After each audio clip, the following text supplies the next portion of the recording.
तब एमती मंडप पाखे आसी तो पहुँच जाइए। मंडपटा बढ़िया साइज रे सजा है पूरा पूरा अगल पका सजा।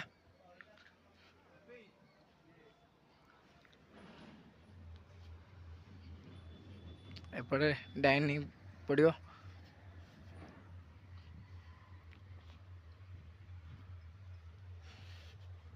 ये बाहागर ये हम एपटे बेदी सजाई ये बाहागर हम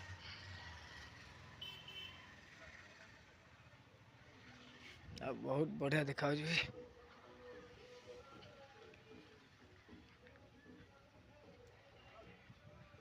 सेपट पटे भी रोषे बास चलती सेपटे टावर सिस्टम होमर बम्फे टाइप रोटे सेपटे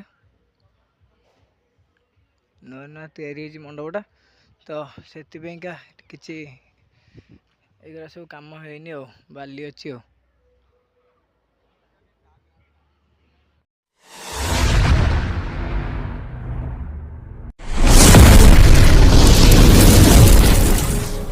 जगन्नाथ वेलकम टू बेरा टोका ब्लॉग चैनल। आज ब्लॉग आम स्टार्ट करवा।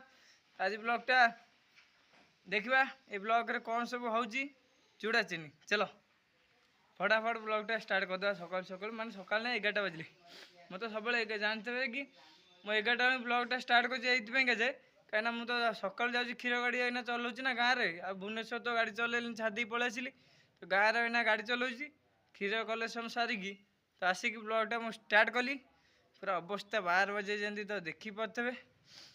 चलतु देखा कौन हो ब्लॉग आज आज भी मुझे जाऊँगी टे कौटी ना आपण मैंने ब्लॉग सब ब्लॉग कंटिन्यू रही जानीपारे मु कौटी जाऊँगी कौन कर।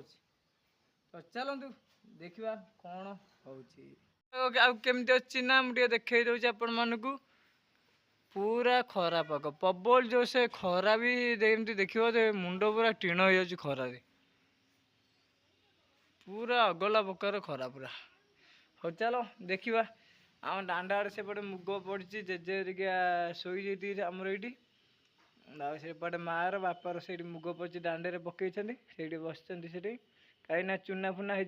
चलो देखा दांड को जाए देखा और ये मुग पड़ी दांडे आ सब रोड रे पकईदे आम सब चूना हो गाड़ी मोटर सब चढ़ी चूना हो जाऊँ ना अमल भी हो जामर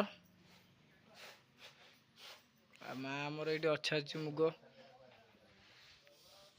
बर्तमान आसी पहुँच जामर कौटी ना मंडप आम दे बाहर मुझे एक मंडप आसी ब्लॉगटा कली तो देखा मंडपटा केमती कौन हो एमती मंडप पाखे आसी तो पहुँच जाइए।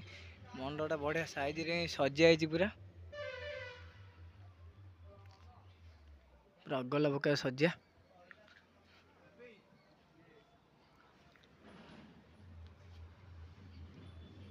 एपटे डाइनिंग पड़ो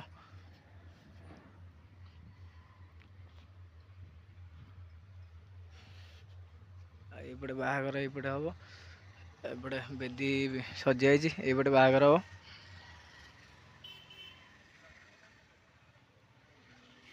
बहुत बढ़िया देखा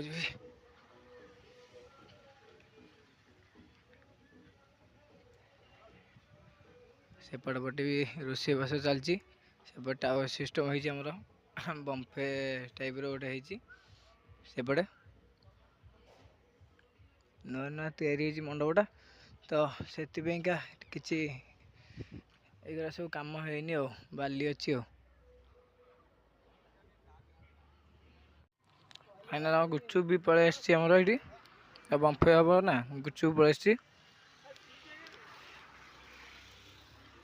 सब कम सब तो नागी जाइए फुल फुल सजा कम।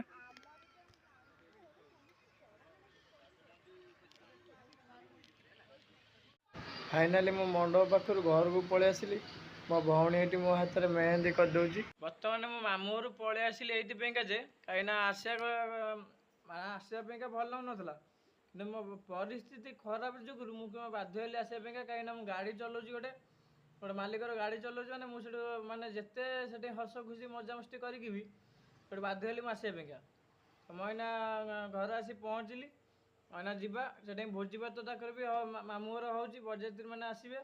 ତେଣୁ କିନ୍ତୁ ମୁଁ ବି ରହିପାରିଲିନି କାରଣ ମୋର ଏପଟେ କର୍ମ ପାଇଁକା ମୁଁ ସେଠୁ ପଳେଇ ଆସିଲି।